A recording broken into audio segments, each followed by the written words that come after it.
जय मां मातंगी धाम। जय मां मातंगी। और साथ में जय श्री राम। जय श्री राम। जय श्री राम। जय श्री राम। जय जय श्री राम। जय जय श्री राम। तो आज बहुत खास ये सेशन होने वाला है और इस सेशन में हम धर्म की बात तो करेंगे ही, लेकिन जैसे मैंने कहा कि कुछ ऐसी बातें जो देश के लिए और धर्मावलंबियों के लिए भी जागरूक करने वाली बातें होंगी, वो आपसे निकलेंगी। और श्रुति, कुछ खास भी आप बता रही थी? खास तो बहुत है, महाराज जी पर्चा भी बनाते हैं। तो पर्चा निकलेगा आज महाराज जी? जी बिल्कुल। और कौन कौन तैयार है अपना पर्चा बनवाने के लिए? हाथ उठाइए, कौन कौन तैयार है? सिर्फ 1 2 3 उधर से। अच्छा है, धीरे धीरे हाथ उठ रहे हैं। पर्चे मतलब आज निकलने वाले हैं। वैसे तो हमारे देश में एक और विद्वान हैं जो पर्चे निकालते हैं, लेकिन महाराज जी उनसे भी पहले से, कई वर्षों पहले से ही पर्चे निकाल रहे हैं, तो आज वो पर्चे भी निकलेंगे। और स्मारिका, आप तो छत्तीसगढ़ से हैं, महाराज जी के लिए आप मुझसे ज्यादा जानती होंगी। बिल्कुल बिल्कुल महाराज जी।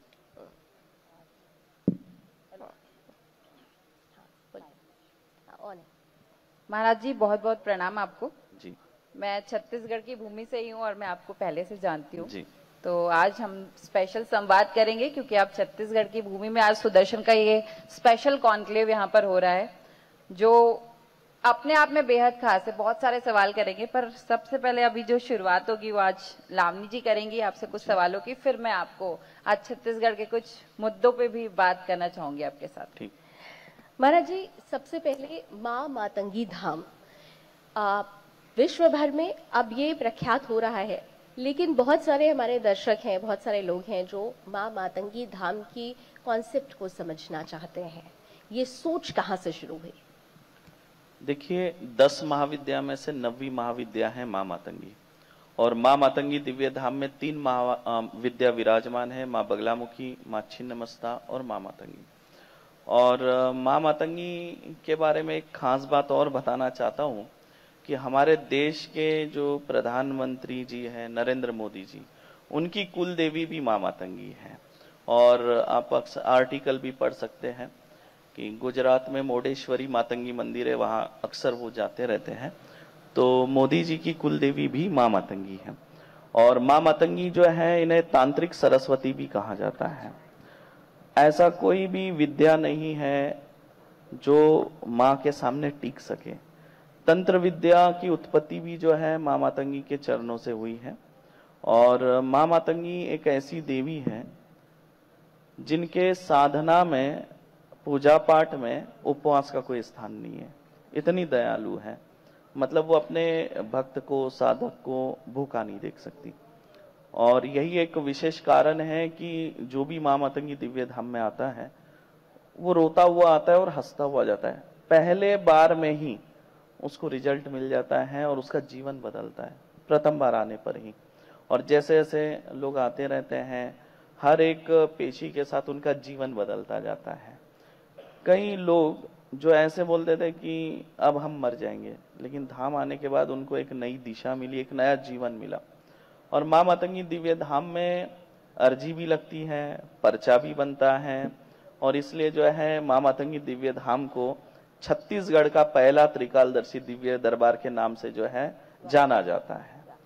और मां बगलामुखी भी यहाँ पर विराजमान है। मां बगलामुखी जो है शत्रुओं का नाश करने वाली है और साधक को विजय दिलाने वाली देवी है।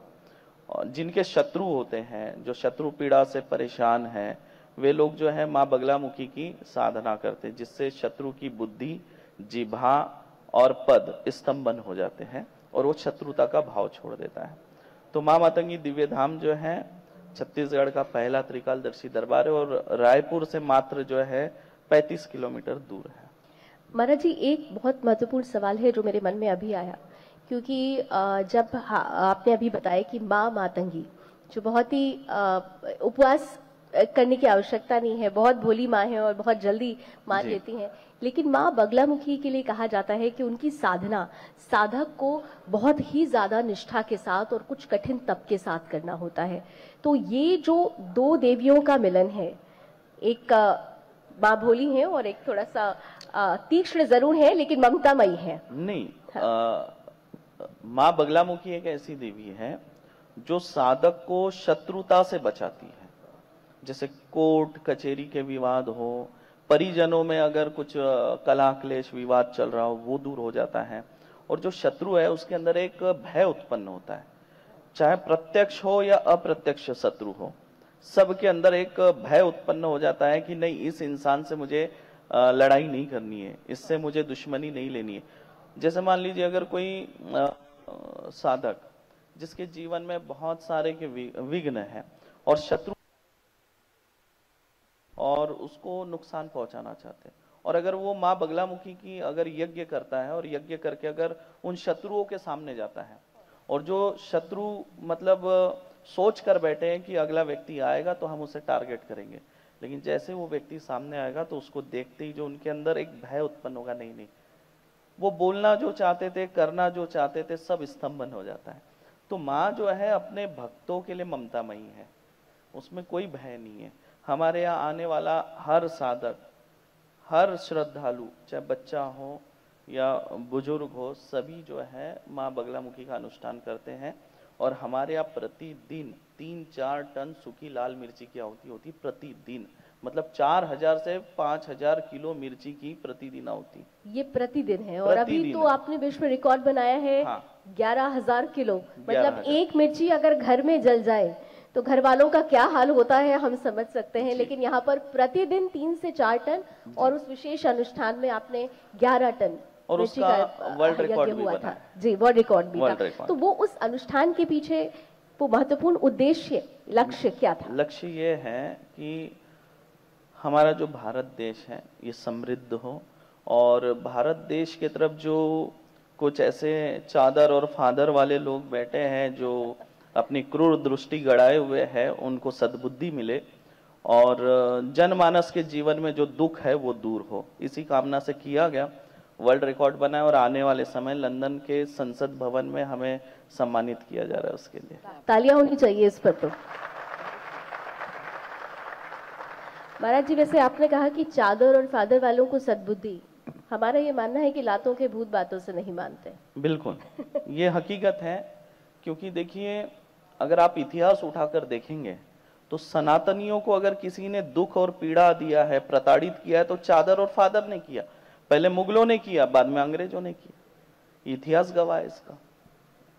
और स्मारिका, छत्तीसगढ़ तो इसके लिए, क्योंकि जिस तरीके से यहाँ धर्मांतरण का सबसे ज्यादा यहाँ पर हिंदुओं को टारगेट किया गया है, महाराज जी ने बहुत सारे इस पर काम भी किए हैं। आपके मन में छत्तीसगढ़ से आपने कुछ प्रश्न किए? बिल्कुल महाराज जी, अगर बात करें आपके आश्रम की, आपका आश्रम जो है वो कुरुद के पास स्थित है, तो आपके पास ऐसे कौन से मुद्दे निकल कर सामने आते हैं जो आप यहाँ पर दर्शकों के बीच साझा करना चाहेंगे? क्योंकि ऐसे कई मुद्दे हैं जिसको आपके, शायद आप आश्रम में आते होंगे और नहीं साझा कर पाते होंगे। मैं चाहूंगी आप यहाँ माध्यम से दर्शकों को बताएं।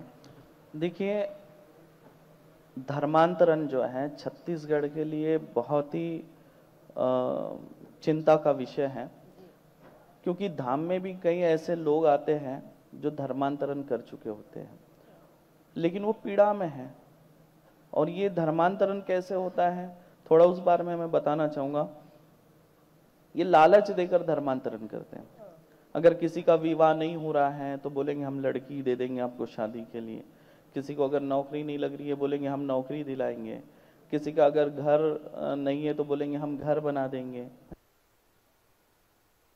इलाज चाहिए तो बोलेंगे हम डॉक्टरी इलाज करा देंगे, अच्छी शिक्षा देंगे। इस तरह का लालच देकर जो है उन लोगों का धर्म परिवर्तन कराते हैं। और सबसे बड़ा अगर धर्म परिवर्तन होने का अगर कारण है तो तंत्र बाधा, प्रेत बाधा। मैंने अक्सर देखा है लोगों पे तंत्र बाधा होती है, प्रेत बाधा होती है। वो लोग जो है मजारों में, मंदिरों में, हर तरफ भटक चुके होते हैं। फिर बाद में ये लोग वैसे लोगों को टारगेट करते हैं कि हम आपको ठीक कर देंगे और आप एक काम करिए, धर्म परिवर्तन कर लीजिए। तो बोलते मरता क्या नहीं करता, वैसी बात होती है। इतना ब्रेन वॉश उनका करते, लेकिन वो धर्म परिवर्तन करने के बाद भी इस तंत्र बाधा, प्रेत बाधा से मुक्त नहीं होते हैं। और कुछ ऐसे लोग भी मेरे पास आए हैं जो इलाज तो करवाना चाहते थे, लेकिन वापस जो है सनातन धर्म में आने को तैयार नहीं होते हैं। बड़े मुश्किल से उनको समझाना होता है, और ये बहुत मुश्किल होता है उनको समझाना, घर वापसी कराना। ये वही बात है जैसे अंग्रेजों ने कुछ मुट्ठी भर अंग्रेज यहाँ पर आकर हमारे ही जो अच्छे अच्छे पावरफुल लोग होते थे, योद्धा होते थे, उनको अपने ग्रुप में शामिल करके भारत पे राज किया। ठीक उसी तरह अब जो कन्वर्टेड जो है ईसाई, वो सबसे ज्यादा कट्टर बनते जा रहे हैं, सनातनियों के विरोध में खड़े हो रहे हैं। तो क्या आप ये मानते हैं कि ये अब जिहाद का नया रूप आ गया है? अभी लव जिहाद, लैंड जिहाद, या अब तंत्र जिहाद? तंत्र जिहाद। तंत्र जिहाद में इसलिए कह रहा हूं कि अभी जो धाम में आते हैं, जो तंत्र बाधा से पीड़ित हैं, प्रेत बाधा से पीड़ित हैं, उनके ऊपर जीन खबीज यही आते हैं और वो बताते भी हैं। और जब हम उनके लाइफ से उसको कनेक्ट करते हैं तो वो 100% सत्य निकलता है। वो व्यक्ति उनसे जुड़ा हुआ होता है, उनके लाइफ से जुड़ा हुआ होता है। अभी एक ताजा एक प्रेत बाधा आया था, तो उसके ऊपर जीन आता था। तो उस लड़की से जब हमने पूछा तो उसने बताया कि 9th क्लास से उसे एक लड़का प्रपोज कर रहा था, पीछे लगा हुआ था, मुसलमान था। जब उस लड़की ने मना किया और उसकी सगाई जुड़ गई तो उसके ऊपर अचानक से जीन खबी जाने लग गए। सगाई होने के बाद, उसके पहले नहीं। तो ये जब उन्होंने नाम बताया और सारी कहानी बताई तो कनेक्ट कर रही थी। और ऐसे ही लोग आ रहे हैं, अभी भूत प्रेत नहीं आते। अच्छा, यहाँ पे जरा कुछ लोगों से पूछो, आप में से तंत्र जिहाद के बारे में कितने लोगों ने सुना हुआ है? हाथ उठाइए। तो आप सभी छत्तीसगढ़ से हैं? आप सभी छत्तीसगढ़ से हैं? बाहर से भी हैं? कहां से हैं? कोई बता पाएगा मुझे? प्लीज आप बताइए, कहां से आप? उत्तर प्रदेश से हैं। आप कहां से हैं सर? अच्छा, आप मैम कहां से? आप भी महाराष्ट्र से। मतलब ये जो तंत्र जिहाद है, यानी अब छत्तीसगढ़ से बाहर पूरे देश में फैल रहा है। पूरे देश में ये इसका उदाहरण है, उदाहरण कि इतने लोग जो अलग अलग राज्यों से भी आए हुए हैं। हाँ। तो भारत के लिए तंत्र जिहाद ये केवल छत्तीसगढ़ तक सीमित नहीं है। हाँ। पूरे भारत में फैल चुका है। तंत्र जिहाद वो चीजें, पहले लव जिहाद के आड़ में जो है सनातनी बहू बेटियों को, बहनों को फंसाया जाता है। और अगर किसी कारण से अगर वो उसमें से निकल भी जाती हैं तो फिर उसके ऊपर तंत्र जिहाद करके जीन खबीज वगैरह भेज दिया जाता है और वो फिर पूरी जीवन भर परेशान रहती है। रोग पीड़ा परेशानी, डॉक्टर के पास ले जाएंगे तो मानसिक रोगी घोषित कर दिया जाता है। जो पागल नहीं है उसको पागलपन की दवा दी जाती है और वो सच में पागल हो जाती है। फिर महाराज जी, पहले लव जिहाद, आज महाराज जी की बात जिहादियों को मिर्ची के रूप में लग रही होगी। बिल्कुल। आए दिन पाकिस्तान से फोन आते हैं, मेरे पास कॉल डिटेल दिखा सकता हूँ। रोज 3-4 पाकिस्तान से फोन आते हैं, क्योंकि हमने जब तंत्र जिहाद उजागर किया, उसके एक वीडियो हमने पोस्ट किया था, तो वीडियो के ऊपर फतवा जारी हो गया था हमारे, और लगभग उस पे 12,500 कमेंट है। उसमें से 11,000 कमेंट जिहादियों ने किया हुआ है। महाराज जी, पहले लव जिहाद हुआ, फिर थूक जिहाद एक सामने आया, अब यहाँ पे तंत्र जिहाद और ऐसे कई जिहाद निकलकर सामने रोड जिहाद है, जमीन जिहाद है, ट्रेन जिहाद है, रोड जिहाद है, बस जिहाद है। लेकिन एक जिससे सनातनियों को नुकसान। महाराज जी जानते हैं कि, और ये सबसे पहले इस जिहाद के बारे में, ये जो तमाम आपने जिहाद बताए, सुदर्शन न्यूज और प्रधान संपादक डॉक्टर सुरेश चौहान के ने पूरे भारत को ही नहीं, पूरे विश्व को इस जिहाद से अवगत कराया था। जी, सबसे पहला जो जिहाद के बारे में टॉपिक निकाला होगा, मुझे लगता है हमारे यहाँ सुरेश चौहान के जी ने निकाला था। और तभी उसी से हिंदुत्व में ये शायद उनको ये पता चला कि ये टर्म क्या होता है। ये जो अधिकतर बच्चे, उन्हें तो ये अभी भी कई बच्चे ऐसे जो नहीं पहचान पा रहे हैं, और सुदर्शन न्यूज लगातार ये कोशिश कर रहा है कि जो हिंदू बेटियां हैं वो इसमें ना फंसे और उनका शिकार ना उन्हें हमें जागृत करना होगा, जगाना होगा, जन जागृति लाने की आवश्यकता है। लेकिन आपको जैसे पता होगा कि छत्तीसगढ़ में आप धर्मांतरण के मुद्दे को लेकर बोल रहे हैं, तो आपको पता होगा कि जो छोटे तबके के लोग हैं यहाँ पे, वो उनके बीच में ये धर्मांतरण वाला बहुत ज्यादा चल रहा है। जैसे घर में जो बाई लोग काम करती है, यहाँ पे ज्यादातर बाइये जो है वो दूसरे धर्म में कन्वर्ट हो जाती है और आके बताती नहीं है। क्या इस तरीके के मामले आपके सामने भी आए नजर में? नहीं, देखिए मैं आपको छोटी सी बात बताना चाहूंगा। मैं एक बार उड़ीसा से आ रहा था छत्तीसगढ़, क्योंकि उड़ीसा में भी एक माँ मातंगी धाम है हमारा। तो एक आदिवासी बहुल इलाका लगता है, पूरा घना जंगल है, जहां पे 15-20 घर थे ना, वहां पे भी मैंने बड़े बड़े ऊंचे ऊंचे चर्च देखे हैं। तब मुझे समझ में आया कि ये लोग धर्म परिवर्तन कैसे कराते हैं। ये लोग आदिवासी बहुल इलाके में जाते हैं जहां बहुत ज्यादा गरीबी है, और आज भी जो है सोशल मीडिया और ये प्रसार माध्यम वहां से बहुत दूर है आज भी जी। तो वो ऐसे इलाकों में जाते हैं, टारगेट करते हैं। अगर आप उन एरिया में जाओगे तो कई आपको जो है वो इनका ईसाई धर्म का प्रचार करने वाले घूमते हुए चंगेजी दिखेंगे। सभाएं भी चंगेजी सभाएं भरती है। तो वहां पर मैंने देखा जहां 15-20 घर है वहां पे चर्च बने हुए हैं। और ये क्या करते हैं, जैसे मान लीजिए उन लोगों को धर्म परिवर्तन करवा दिया, अब उसके बाद में जैसे इनके पास कोई ऐसा लड़का है जिसका विवाह नहीं हो रहा है, तो उनको क्या बोलेंगे कि हम आपको लड़की देंगे शादी के लिए। अब ये उसी आदिवासी बहुल इलाके से जो बहुत एक छोटे से गांव में कस्बे में रहने वाली लड़की, उसको बोलेंगे हम आपको शहर में शादी कराते, वो भी खुश हो जाती है, फिर वो शादी कराते हैं। और उसके साथ ही क्या होता है, आदिवासियों का जो हक है उसका हनन हो रहा है, या आप ये भी एक तरह का जिहाद कह सकते हैं।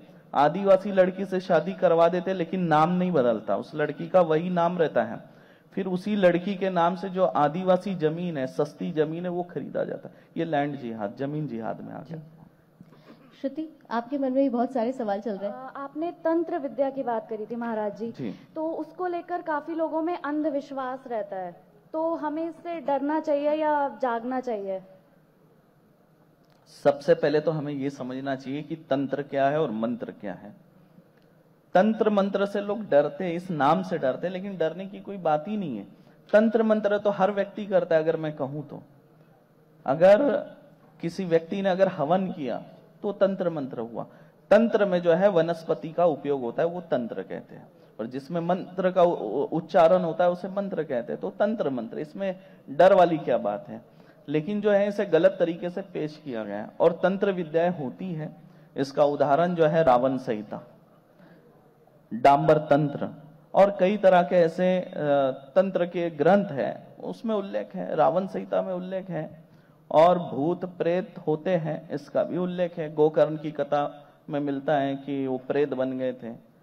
श्रीमद् भागवत कथा में भी गोकर्ण का उल्लेख है और शिव महापुराण में भी जो है भूत प्रेत का उल्लेख है। अगर आप शिव जी को मानते हैं तो आपको भूत प्रेत को भी मानना पड़ेगा, क्योंकि उसमें उल्लेख है शिव जी के बारात में भूत प्रेत पिशाच और ऐसे ऐसे भूत प्रेत थे जिनका शब्दों में वर्णन नहीं किया जा सकता।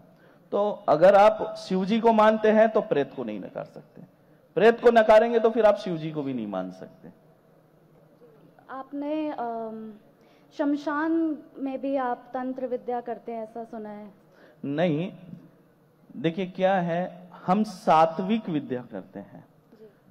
अब स्थान अलग हो सकता है। अगर काली को पूजना है तो आपको शमशान में जाकर पूजना होगा। अगर आप अलग अलग जैसे प्रयोग कर रहे हैं, जैसे मान लीजिए अगर आप शांति कर्म कर रहे हैं तो आप किसी मंदिर में बैठकर कर सकते हैं, पर्वत में बैठ कर सकते हैं, घर में बैठकर, नदी किनारे बैठकर कर सकते हैं। और जो कुछ विशेष साधनाएं होती है उसको कभी शमशान में, कभी पीपल वृक्ष के नीचे, कभी बरगद वृक्ष के नीचे बैठकर किया जाता है। उससे शमशान की कोई बात नहीं है। शमशान से तो पवित्र स्थान कोई है ही नहीं, और आखिरी मंजिल मनुष्य की वही है। फिर भी मनुष्य के मन में उसके प्रति भय रहता है। जो सच्चा साधक है वो शमशान से कभी नहीं डरता, उसके मन में कभी भय नहीं। उसको मालूम है आखिरी मुझे यही आना है। मोक्ष का स्थान वही है जहाँ शिव जी बसे है, जहाँ शिव जी विराजमान है। उससे पवित्र स्थान और कौन सा हो सकता है? नहीं हो सकता जी। और मैंने सोशल मीडिया और टीवी पर ये भी देखा है कि आपके आश्रम में मेनका गांधी जैसे नेता भी आती है, तो ऐसा क्या खास है, ऐसा क्या है? कई नेता आते हैं हमारे यहाँ, लेकिन वो अपनी परेशानी लेकर आते हैं जो भी उनके जीवन में है, और माँ के आशीर्वाद से वो दूर हो जाता है। और माँ मातंगी दिव्य धाम में लिखी गई पर्ची जो भविष्य बताती है, और भविष्य आज तक हमारा गलत नहीं हुआ। और मैं बीच में 2020 या 21 की बात है, और मैं हिमाचल गया हुआ था, और हिमाचल की रानी साहिबा है प्रतिभा देवी करके, और उनके जो पति है 6 बार सीएम रहे हैं। और मैं यात्रा में था, 1.5 महीने पहले ही उनके पति का देहांत हुआ था, और वो कुछ निजी समस्या लेकर आए हुए थे, पारिवारिक समस्या लेकर। तो वहां उनसे मुलाकात हुई और फिर जो उनके प्रश्न थे उनका मैंने उत्तर दिया। लेकिन एक भविष्यवाणी जो मैंने की थी, वो भविष्यवाणी ये थी कि आज से 1.5 महीने बाद हिमाचल प्रदेश में एक सांसद जो है उनकी मृत्यु होगी, और उपचुनाव हो गए और आगे से आपको टिकट मिलेगी सांसद के लिए आपके पार्टी की तरफ से, और आपको मना नहीं करना है, आपको इलेक्शन लड़ना है और आप जीतेंगे। और वो जीते भी। और 1.5 महीने, जैसे मैंने कहा था, 1.5 महीने में ही एक सांसद की मृत्यु हुई और उसके बाद जो उनको टिकट मिली, चुनाव लड़े और जीते। मैं मन से चुनौतियां थी, लेकिन फिर भी अंततः भविष्यवाणी थी ना। हाँ, विजय। देखिए, कोई काल्पनिक बात नहीं है। जब आपने पर्चे में लिखा कि 1.5 माह बाद एक सांसद की मृत्यु होगी और आपको आगे से टिकट मिलेगी, पर मैंने ये भी कहा कि आपके अभी पति की देहांत हुआ है तो शायद आप दुख में मना करें, पर मना नहीं करना है, टिकट ले लो और आप लड़ो, आप विजय श्री की प्राप्ति होगी। और 1.5 माह बाद जो है मंडी के सांसद जो है उनकी मृत्यु हुई थी, तो ये भविष्य था पर्चे में। अच्छा, यहाँ पर भी अभी कुछ लोग कह रहे थे कि वो पर्ची निकलवाना चाह रहे थे, कोई है? आइए।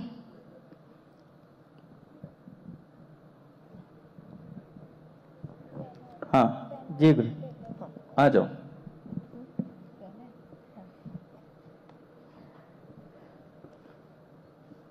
ठीक, माइक दे दीजिए उनको।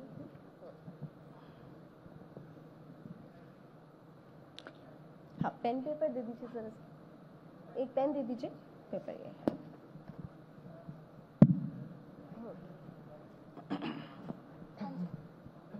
दे दीजिए प्लीज। हाँ, प्रणाम। हाँ, एक पेन दीजिए प्लीज। वहाँ है।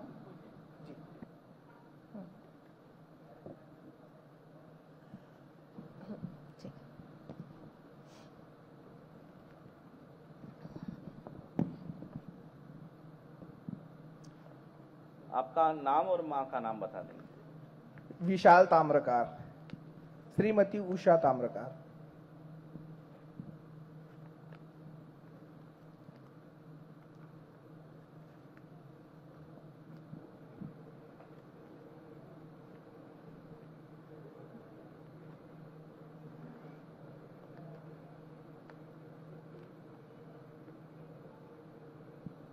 नजरें उत्सुक हो रही हैं और कौतूहल भी सब चेहरे पे नजर आ रहा है। बिल्कुल, सभी चेहरों पर सस्पेंस बना हुआ है।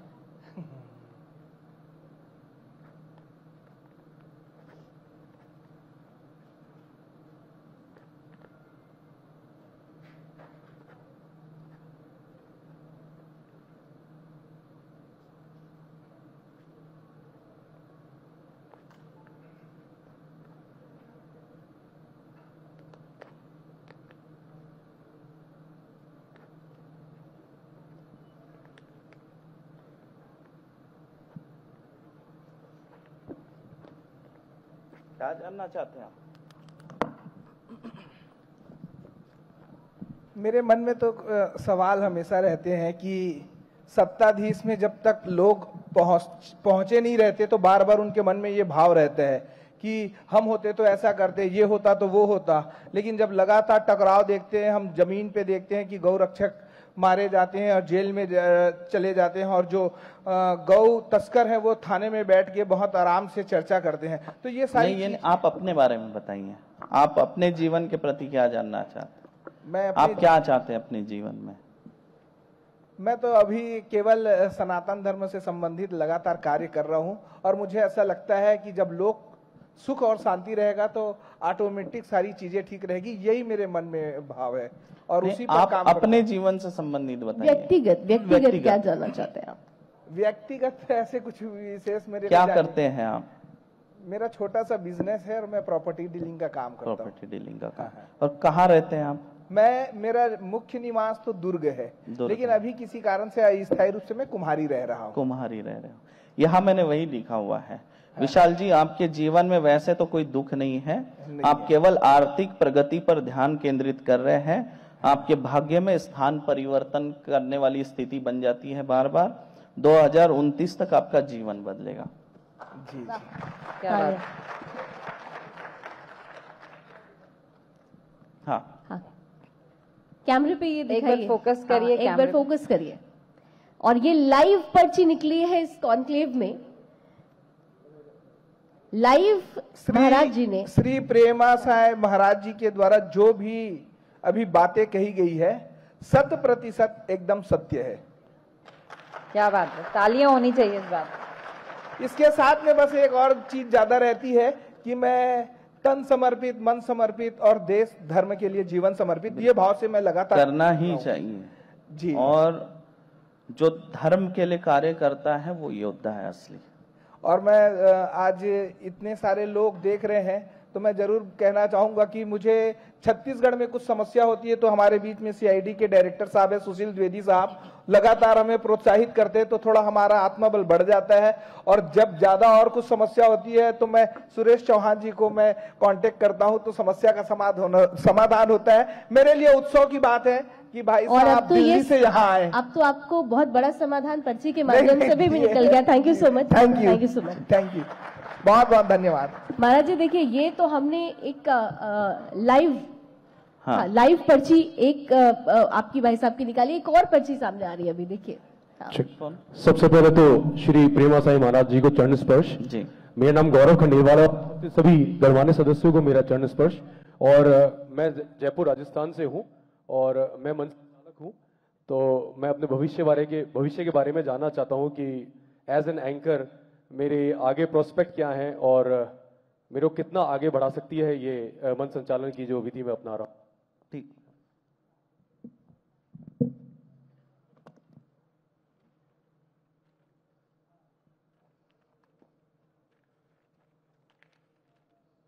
नाम बता दीजिए। गौरव खंडेलवाल।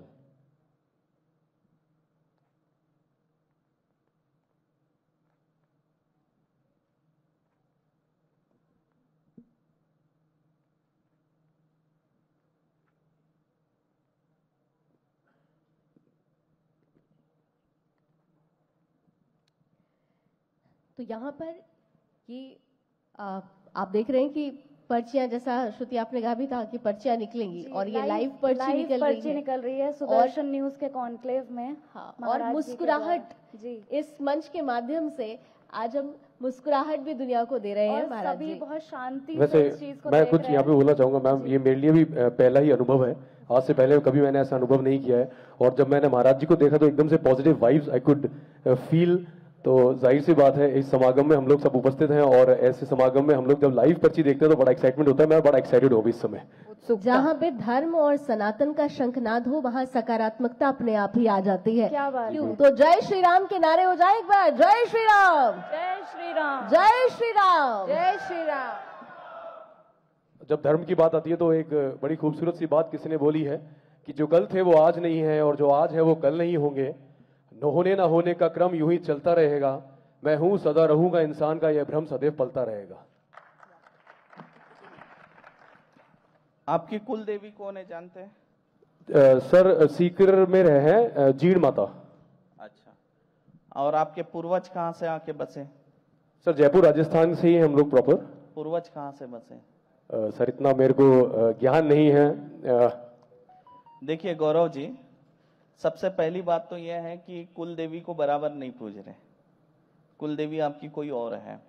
आपके पूर्वज जो है जोधपुर के आगे कहीं से आकर जयपुर बसे हैं, ये भी आपको बता दे रहा। आप जाके घर में पूर्वजों से पूछ लो, बुजुर्गों से, आपको पता चलेगा। गौरव जी, आपके जीवन में अच्छा समय 20 जुलाई 2031 से आएगा। आर्थिक परेशानी बन जाती है, कोई भी कार्य करते हैं बहुत जोर लगाना पड़ता है, जल्दी नहीं होता है। स्ट्रगल बहुत है आपके लाइफ में। कुल देवी देवता को पूजना छोड़ दिया है, इसलिए दिक्कत बन रही है। और आपकी कुल देवी है जो भादरिया राय जैसलमेर रोड पर है, काली माता, उनको पूजेंगे तो आपके जीवन में सुख शांति समृद्धि आएगी। बहुत बहुत धन्यवाद महाराज जी, बहुत बहुत धन्यवाद। मुझे ऐसा लग रहा है कि वास्तव में मेरे संकटों का आज यहाँ पे निवारण हो जाएगा। मैं विशेषता ये पर्ची लेना चाहूंगा, अगर आप आज्ञा दे तो। पर्ची क्लोज करके भी दिखा दीजिए, आप ले लीजिए और पर्ची क्लोज करके भी दिखाइए। देखिए ये लाइव पर्ची निकल गई, महाराज जी ने भविष्य बता दिया है। और अब कुछ सवाल भी हम लोग ले लेते हैं, क्योंकि पर्चियों के लिए तो यहाँ पर बहुत लंबी फहरिस्त है, लेकिन कुछ सवाल भी जो मन में आ रहे हैं। श्रुति, अभी आप कुछ कह रही थी। जी, मैं महाराज जी से पूछना चाहूंगी कि आपकी साधना से कुछ ऐसा संभव हुआ है, आपके अनुभव से मैं जानना चाहूंगी। असंभव यह है कि देखिए, जिनको डॉक्टरों ने ऑपरेशन बता दिया और वो ठीक हो गए, यहाँ अंधविश्वास वाली बात नहीं है। एक बच्ची जो 12 वर्ष की थी और बिहार से आए थे, उनके पिता गोद में उठाकर लाए थे। रीढ़ की हड्डी में जो है नस दब गई थी L5 L6 में, तो दोनों पैर काम करना बंद कर चुके थे पूरी तरह से, और डॉक्टर ने ऑपरेशन बताया था और ये भी कहना था कि ऑपरेशन सक्सेस हो सकता है या नहीं भी हो सकता है, पैरालिसिस भी हो जाए पूरे शरीर में।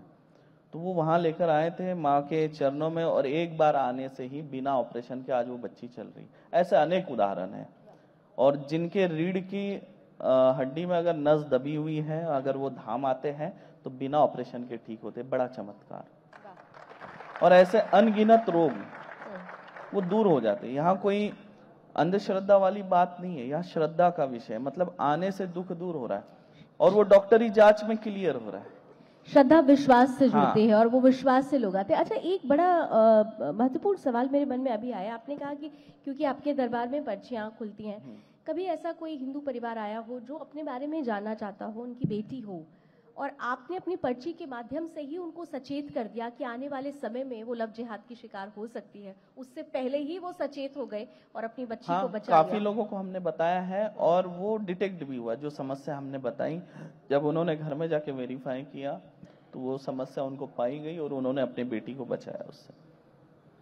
महाराज जी, एआई का जमाना अब शुरू हो रहा है, एआई शुरू हो गया है, लेकिन अब देखा जा रहा है कि परिवारों में संस्कारों की जो है वो बहुत कमी देखी जा रही है, क्योंकि वेस्टर्नाइजेशन अब दुनिया और देश में बहुत तेजी से बढ़ रहा है। तो अब संतों को इसे लेकर जो है प्रखर होने की जरूरत है। आपको नहीं लगता ऐसा? देखिए, सनातन धर्म में ऐसे संस्कार हैं जो अगर माता पिता का ये कर्तव्य बनता है कि अपने बहन बेटियों को जो है संस्कार दें। और महिला जो है कभी भी अच्छे कपड़ों में सुंदर दिखती है, वेस्टर्न कपड़ों में महिला सुंदर नहीं दिखती है। जो हमारा सांस्कृतिक पहरावा है उसमें आप देखिए कितनी सुंदर दिखती है ना। तो हमने हमारे संस्कृति की ओर चलना चाहिए, ना कि इन अंग्रेजों की संस्कृति पर चलना चाहिए। ये भी एक तरह का मतलब हम पे राज कर रहे हैं, और ये एक तरह की तैयारी, जैसे मैंने कहा कि धर्म परिवर्तन क्यों कराया जा रहा है, ये क्या चाल है। पहले अंग्रेज जो है हमारे ऊपर बलपूर्वक उन्होंने राज किया, शासन किया। अब वो चाहते हैं कि बलपूर्वक इनके ऊपर हम शासन तो नहीं कर सकते, छोड़ना पड़ा हमको देश। तो ये सोचते हैं कि ज्यादा से ज्यादा संख्या में अगर ईसाई बन जाए, और दूसरी तरफ तो तलवार लेके चल ही रहे हैं, अपनी जनसंख्या बढ़ा ही रहे हैं। तो ये चादर और फादर जो है ये मिलकर आगे चल के अपनी सत्ता जो है यहाँ पर बनाना चाहते हैं। तो ये हिंदू जो है, सनातनी जो है खतरे में आ जाएगा। और सनातन, हाँ, और सनातन धर्म जो है उनको दो तरफ से जो है घेरा जा रहा है। एक इधर से धर्मांतरण करके अपनी जनसंख्या बढ़ा रहे हैं और वो अपनी जनसंख्या बढ़ा रहे हैं। तो जो जनसंख्या के ऊपर भी जो है इनके ऊपर लगाम लगना चाहिए और धर्मांतरण के ऊपर सख्त कानून बनने चाहिए। और कुछ लोग ऐसे भी हैं कि धर्म परिवर्तन कर चुके हैं लेकिन अपना नाम सरनेम जो है नहीं बदल रहे, ताकि उनको जो सरकार से मिलने वाले जो लाभ है वो भी लेते रहे। तो उसमें हम लोग भी कहते हैं कि इसमें तो सरकार को ये पहल करनी चाहिए कि अगर आपने अपना धर्म परिवर्तन करा लिया है तो आपको वो योजनाएं नहीं मिलेगी, आपको वो योजनाएं खत्म करने दी होगी। एक बहुत महत्वपूर्ण आखिरी सवाल, क्योंकि हम आखिरी पड़ाव पर आ चुके हैं। हिंदू राष्ट्र और हिंदू राष्ट्र को लेकर जो एक युद्ध चल रहा है, जैसे आपने कहा कि आबादी बढ़ रही है, वो अपनी जनसंख्या विस्फोट हो रहा है, 2% वाले 20% पर पहुंच गए। गजवाई हिंद की कल्पना, चादर और फादर दोनों एक्टिव है, लेकिन हमारे सनातनी हिंदू राष्ट्र की संकल्पना की झंडा बरदारी करने वाले लोग अभी भी एक मुट्ठी में नहीं बंध पाए हैं। तो क्या मां मातंगी धाम से वो आवाज निकलेगी कि पूरी जो खुली हुए हाथ हैं वो मुट्ठी में बदल जाए? मेरा तो यही कहना है, जात पात से ऊपर उठना होगा, अनेकता का मार्ग छोड़ना होगा, एकता का मार्ग हमें पकड़ना होगा, तब जाके जो है हिंदू राष्ट्र बन पाएगा।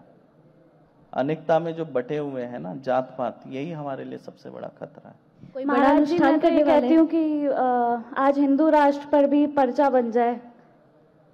बिल्कुल बनेगा, ये बात बिल्कुल सही है। देखिए, हिंदू राष्ट्र के लिए जो है ना सबको एक होना पड़ेगा। जब तक हम बटे हुए हैं, ये उसी का फायदा उठा रहे क्योंकि बटे हुए। अभी आजकल जो है एक और आवाज उठ रही है कि हम हिंदू नहीं है, आदिवासी है, यहाँ भी देखिए तोड़ा जा रहा है अलग अलग तरीके से। ये बहुत चिंताजनक विषय है। और गौ माता जो है यहाँ पर सड़कों पर कुचली जा रही है। गौ माता की रक्षा के लिए हमें पहल करना चाहिए। और मैं छत्तीसगढ़ सरकार को भी जो है कहना चाहता हूँ कि गौ माता को जो है राज्य माता घोषित कर दे।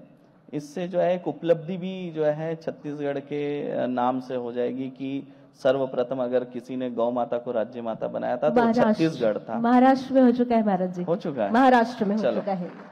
लेकिन छत्तीसगढ़ ने भी ये पहल करना चाहिए। और धीरे धीरे जब सभी राज्य जो है राज्य माता अगर घोषित करेंगे गौ माता को, तो वो दिन दूर नहीं रहेगा जब गौ माता राष्ट्र माता बन जाएगी। और अगर राज्य माता बनेगी गौ माता तो सख्त कानून हम बना पाएंगे और गौ तस्करी पर, गौ हत्या पर कहीं ना कहीं रोक लगेगी। बहुत बड़ी बात आपने कही। और इस बड़ी बात के साथ ही, क्योंकि आपके साथ तो हम चाहेंगे तो ये सेशन अगर हम अगले 5-6 घंटे भी खींचे तो, क्योंकि बहुत सारे लोग हैं जो पर्ची निकलवाना चाहते हैं, लेकिन समय हमें इतनी ही आज अनुमति दे रहा है। लेकिन इतना जरूर है कि आपने आज जिन बातों से हमें अवगत कराया और जिस खास जिहाद। अच्छा, एक और भाई सब आए हुए हैं, जरा सुन लेते हैं। जी, आप बोल लीजिए। मेरा नाम गणेश राम साहू है। मैं छमतरी जिला के छोटे से गांव से आया हूँ। माइक के पास बोलिए, उधर बताइए। अपने बारे में पर्ची भरवाना चाहता हूँ। नाम क्या बताएं? गणेश साहू।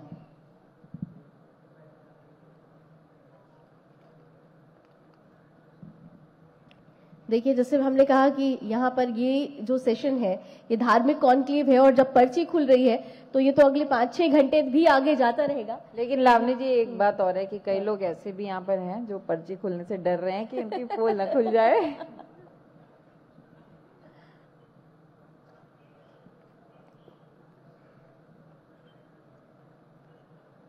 आज कम से कम एक पर्ची तो खुल गई। महाराज जी ने कह दिया, जो ये सोच रहे हैं कि गजवाए हिंद का जिन्होंने सपना पाला है वो सपना पूरा नहीं होगा।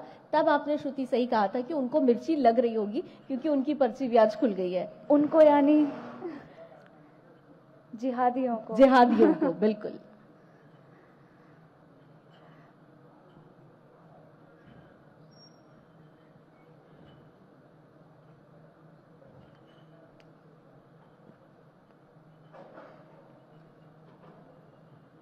उत्सुकता लगातार बनी हुई है कि क्या निकल कर सामने आता है। अब थोड़ी देर में महाराज बताएंगे।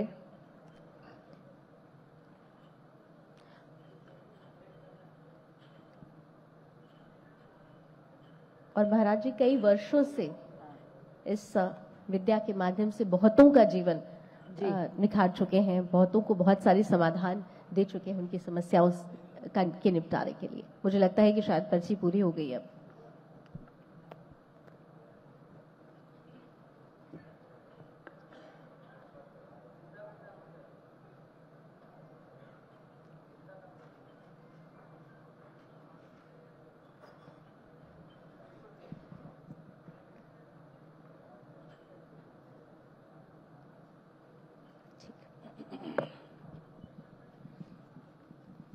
क्या जानना चाहते हैं?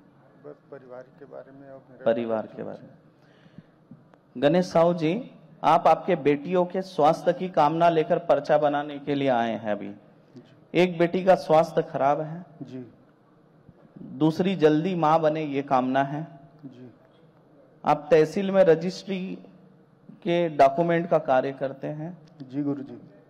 आपके जेब में 100, 200, 500 की नोटें हैं, उसमें 200 की नोट है और एक नोट का नंबर 117, 147 है। दिखा दो अगर हो तो। अगर हो तो दिखाइए। तो वैसे तो समय बढ़ रहा है, लेकिन थोड़ा जल्दी से जरा हो सके तो दिखा दे। ये तो बहुत ही चमत्कारी बात हो गई। और आप नंबर एक बार महाराज जी और बता दीजिए। हाँ, तालियां बजे। और 117, 147। ठीक है, दिखाइए जरा, कैमरे पे भी दिखा दीजिए। हाँ। हम चाहेंगे कि कैमरामैन जरा जूम करे नंबर पर। 117, 147 एग्जैक्टली। पर्चा और पर्ची में भी यही है। वाह।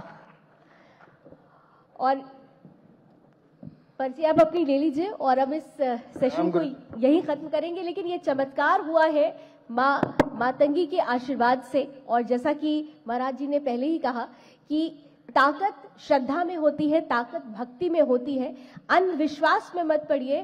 तंत्र और मंत्र साधना है और इस साधना को एक साधक बनकर स्वीकार करिए। महाराज जी बहुत बहुत धन्यवाद, आपने हमारे इस कॉन्क्लेव के लिए, धार्मिक कॉन्क्लेव के लिए समय निकाला और बहुत महत्वपूर्ण बातें हमें बताई।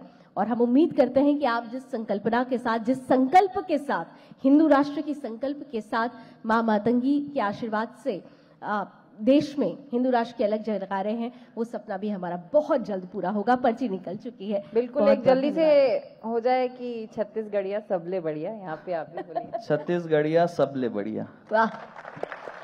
और मैं तो ये कहना चाहता हूँ, जैसे हम कहते हैं भारत माता की जय, अभी हमने ये भी कहना चाहिए हिंदू राष्ट्र की जय। हिंदू राष्ट्र की जय, हिंदू राष्ट्र की जय, हिंदू राष्ट्र की जय। बहुत बहुत धन्यवाद महाराज, बहुत बहुत धन्यवाद। तो हम अपना धार्मिक कॉन्क्लेव यहीं समाप्त करते हैं। अगले कुछ ही क्षणों में हमारे आज का पॉलिटिकल कॉन्क्लेव निखरता छत्तीसगढ़ 2025 प्रारंभ हो जाएगा।